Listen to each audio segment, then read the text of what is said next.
આ તરફ સુરતના નાસીરનગરમાં 100થી વધારે મકાનોના ડિમોલેશનનો આ વિવાદ કોની પરવાનગીથી ડિમોલેશન થયું એ જ સ્પષ્ટ નથી થયું। અજાણ્યા લોકોએ પોલીસની હાજરીમાં મકાનો તોડી પાડ્યા।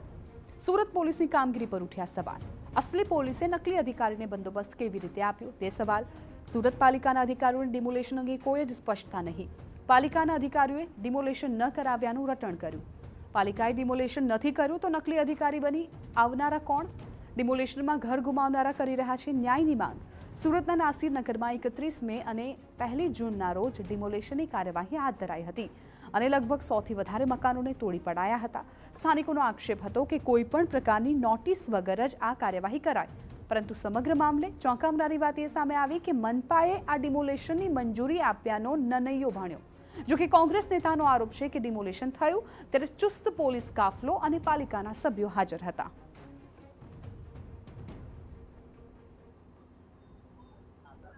सूरत महानगरपालिकाનો सेंट्रल झोन અને સુરત શહેર પોલીસનો એસઓજી વિભાગ ડીસીપી રાજદીપસિંહ નકુમની આગેવાની હેઠળ સમગ્ર સ્ટાફ હાજર હતો અને એમની નિગરાનીમાં ડિમોલિશન થયું અને લોકોને એક ઝાટકે ઘર વિહોણા કરવા।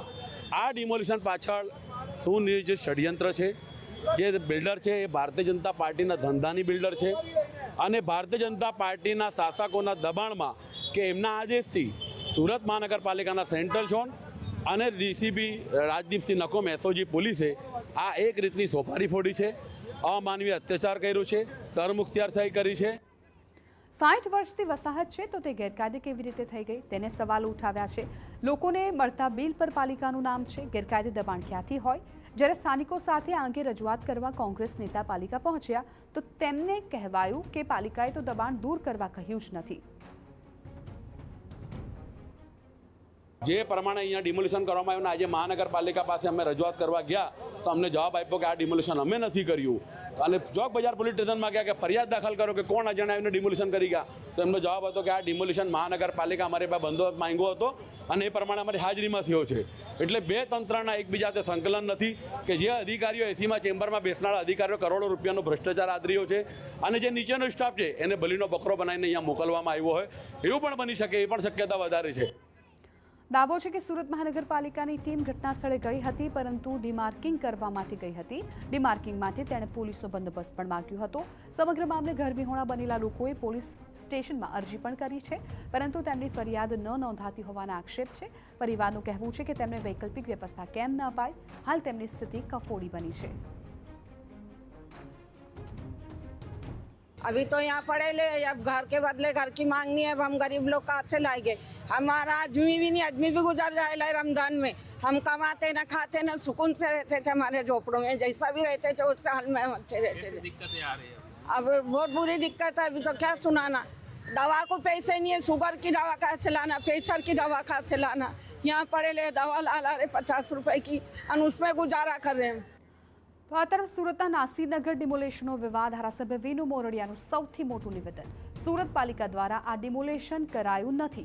ધારાસભ્ય વિનુ મોરડિયા સાથે TV9ની ખાસ વાત, સેન્ટ્રલ ઝોન દ્વારા લાઇન દોરીની કામગીરી કરવામાં આવી હતી। ડિમોલેશન કોણ કરી ગયું તેની તપાસ કરાઈ રહી છે।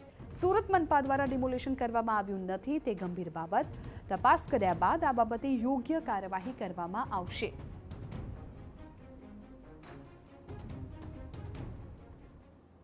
સુરત વેડ દરવાજા નજીક જે નાસીરનગરની ઝૂંપડપટ્ટી આવી છે તેની અંદર 100થી વધુ જે મકાનોની ડિમોલેશન જે કરવામાં આવ્યું છે તે એસએમસી દ્વારા નથી કરવામાં આવ્યું તો આ ડિમોલેશન કોણ કરી ગયું, સૌથી મોટી જે ઘટના છે તે સામે આવી છે। તો આપણી સાથે પૂર્વ મંત્રી અને અત્યારેના એમએલએ જે છે વિનુભાઈ, તેમની સાથે વાત કરીશું। વિનુભાઈ, કેટલી ગંભીર બાબત કહી શકાય, જે એસએમસી શું કહી રહી છે આ ડિમોલેશન બાબતે?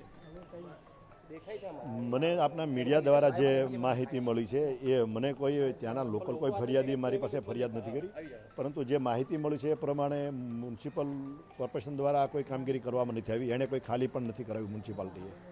તો તમારી સાથે કોની જોડે વાત થઈ, આવું કોણે કીધું આપને? મ્યુનિસિપલ કમિશનર સાથે મારે વાત થઈ છે। મ્યુનિસિપલ કમિશનરનો જવાબ છે કે મ્યુનિસિપાલિટી મહાનગરપાલિકા દ્વારા કોઈ કામગીરી કરવામાં આવી નથી, ફક્ત એટલું જ હતું કે ત્યાં લાઇન દોરી હતી ને લાઇન દોરીનું ખાલી માપ લીધેલું છે, બાકી મ્યુનિસિપાલિટીના કોઈ કર્મચારી અધિકારીએ કોઈ પણ કાર્યવાહી કરી નથી। સર, કેટલી બેદરકારી કહી શકાય, કેટલી મોટી બાબત, કારણ કે લોકોને ઘર વિહોણા કરી નાખવા અને ડિમોલેશન કરી જવું પોલીસની હાજરીમાં? જે લોકો આમાં તપાસ થશે, આમાં જે કોઈ કામગીરી કોઈ અનઓફિશિયલી કાંઈ કર્યું છે તે સરકાર એની કામગીરી કરશે। સાહેબ, આમ ડિમોલિશન જ્યારે કરવા એસએમસી જતું હોય તો કઈ રીતના નિયમો હોય છે, શું કઈ રીતની નોટિસો આપવી પડતી હોય છે, શું હોય છે? એક તો કોઈ પણ જૂના દબાણો હોય, નવું કરે તો એને નોટિસની પણ જરૂર હોતી નથી. જૂના દબાણો હોય તો એને દિવસ માટે, રેસિડન્ટ હોય તો એને અમુક 5-7 દિવસ કે 2 દિવસ કોઈ પણ એને સમય આપતા હોય છે અને એ કરી અને કોર્પોરેશન જતી હોય. પરંતુ આમાં સુરત મહાનગરપાલિકા દબાણ હટાવવા ગઈ નથી. સાહેબ, પોલીસ બી હાજરી હતી, કેટલી ગંભીર બાબત, તો આ બાબતે તમારું શું માનવું છે, કઈ રીતની તપાસ થવી જોઈએ? કોઈ પણ વ્યક્તિએ અથવા તો કોઈ અધિકારી, કોઈ તંત્રએ પણ જો આનો કોઈ પણ દુરુપયોગ કર્યો હોય તો એની સામે કાર્યવાહી થવી જોઈએ. પોલીસમાં પણ રજૂઆત કરશો આ બાબતે આપ? હું તપાસ કરીશ ને જરૂર લાગે તો હું સરકારમાં પણ કહીશ.